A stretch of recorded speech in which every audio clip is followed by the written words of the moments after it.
Собраниската комисија за финансирање и буџет како матична комисија денеска го усвои дополнувањето на законот за финансиска поддршка на повеќе категории на граѓани со кои се врши продолжување на рокот за искористување на средствата до 31 март годинава.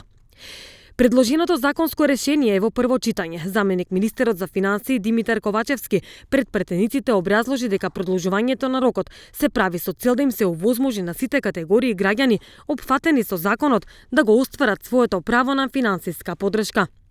Имајќи предвид дека со законот беше предвидено финансиска поддршка да добијат повеќе категории на лица, кои согласно првичните проценки изнесуваа околу 245.500 граѓани, а роковите за доставување на листите на корисници беше исклучително краток, се доцнеше со доставување, изготвување и објавување на конечната листа на корисници до банките.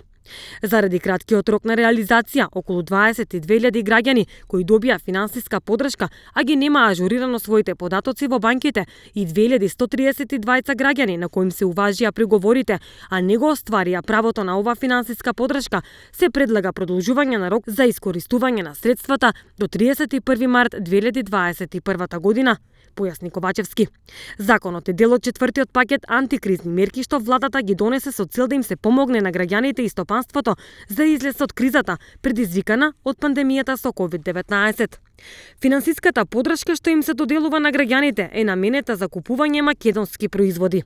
Согласно законот, финансиска поддршка треба да добијат граѓани со низок доход, корисници на пензија, корисници на право на социјална сигурност на стари лица, млади лица, самохрани родители, деца без родители и родителска грижа, уметници и други лица што вршат дејност во културата, филмски работници и естрадни уметници. Комисијата денеска го разгледа и годишниот извештај за извршените ревизии и изработењето на Државниот завод за ревизија за 2019 година, согласно која ревизија била извршена во 174 субјекти и изготвени се 90 ревизорски извештаи.